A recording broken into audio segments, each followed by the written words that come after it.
ചുരുക്കം പറഞ്ഞാൽ ഇതാണ് അതിൻ്റെ ഒറ്റ വാക്കിലുള്ള ഉത്തരം. പക്ഷേ ഒരു വെടിക്ക് 3 പക്ഷി എന്നുള്ള രീതിയിൽ വേറെ 2 കാര്യങ്ങൾ കൂടിയുണ്ട് ട്രംപിൻ്റെ മനസ്സിൽ.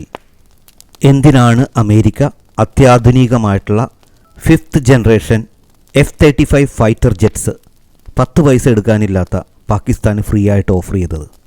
എന്തിനാണ് Donald Trump Pakistan field marshal Syed Asim Munir Ahmed ഷായെ ലഞ്ചിന് ക്ഷണിച്ചത്?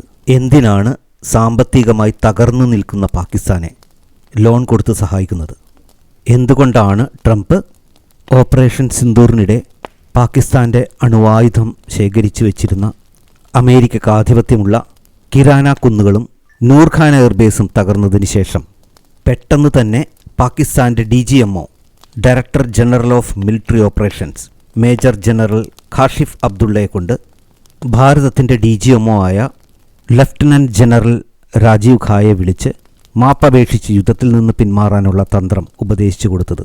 ഈ ചോദ്യങ്ങൾക്കെല്ലാമുള്ള ഉത്തരം ഇന്ന് ഇൻ്റർനാഷണൽ മീഡിയയിലും ഇന്ത്യൻ മീഡിയാസിലും, എന്തിന് കേരളത്തിലുള്ള മീഡിയാസ് പോലും ആഘോഷിക്കുന്നു. Reuters, the Guardian, Al Jazeera, Financial Express, India Today തുടങ്ങി നമ്മുടെ മാതൃഭൂമിയും മലയാള മനോരമയും വരെ ഇതാഘോഷമാക്കി. കാരണം ട്രംപ് പബ്ലിക്കായിട്ടാണ് അസീം മുനീറിനോട് ചോദിച്ചത്, ഞങ്ങൾക്ക് നിങ്ങളുടെ എയർബേസുകൾ ആവശ്യമാണ്. അമേരിക്കയ്ക്ക് എന്തിനാണ് പാകിസ്ഥാൻ്റെ എയർബേസ്? സ്വാഭാവികമായും ചോദ്യമുയരും. ഇത് അമേരിക്കയുടെ സ്ഥിരം പരിപാടിയാണ്. അമേരിക്ക ഒരു രാജ്യവുമായിട്ട് യുദ്ധത്തിലേർപ്പെട്ടാൽ അതിന് തൊട്ടടുത്തുള്ള നൈബറിംഗ് കൺട്രീസിൽ എയർബേസ് സെറ്റ് ചെയ്യും. ആദ്യം തന്നെ അമേരിക്ക അഫ്ഗാനിസ്ഥാനെ ആക്രമിച്ചത് ഓർമ്മയില്ലേ? അവിടെ പാകിസ്ഥാൻ എയർബേസിൽ നിന്നാണ് അഫ്ഗാനെതിരെയുള്ള ആക്രമണങ്ങളെല്ലാം നടത്തിയത്. ഇത്തവണ ഇറാനെ ആക്രമിക്കാനായിട്ട് പാകിസ്ഥാൻ്റെ സഹായം അമേരിക്കക്ക് വേണം. ചുരുക്കം പറഞ്ഞാൽ ഇതാണ് അതിൻ്റെ ഒറ്റ വാക്കിലുള്ള ഉത്തരം.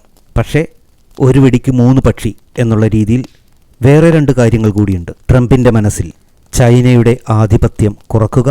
ഇപ്പോൾ 80% പാകിസ്ഥാൻ യൂസ് ചെയ്യുന്ന ഡിഫൻസീവ് എക്യുപ്മെൻറ്റ്സ് എല്ലാം ചൈനയുടേതാണ്. ചൈന അവരുടെ ഏറ്റവും ലേറ്റസ്റ്റ് ആയിട്ടുള്ള 5th generation jet Pakistan offer ചെയ്തിട്ടുണ്ട്. പാകിസ്ഥാൻ എല്ലാം ഫ്രീ ആണ്. പകരം ബലൂചിസ്ഥാനിലുള്ള എല്ലാ മിനറൽസും റെയർ മെറ്റൽസും എല്ലാം ചൈന അടിച്ചു മാറ്റിക്കൊണ്ടുപോകും. അമേരിക്കയ്ക്ക് ഇത് തടയണം. 2, ചൈനയുടെ എയർ ഡിഫൻസീവ് റഡാർ സിസ്റ്റംസ്, അത്യാധുനികമായിട്ടുള്ള ഇനിയും ടെസ്റ്റ് ചെയ്യപ്പെടാത്ത 5th ജനറേഷൻ ഫൈറ്റർ ജെറ്റ്സ്, ഇതെല്ലാം സുഖമായി പാകിസ്ഥാൻ എയർബേസിലിരുന്ന് അഴിച്ചുപറിച്ച് നോക്കാനുള്ള സ്വാതന്ത്ര്യം. ഈ കാരണങ്ങളെല്ലാം കൊണ്ടാണ് അമേരിക്ക പാകിസ്ഥാനെ ഇപ്പോൾ സപ്പോർട്ട് ചെയ്യുന്നത്.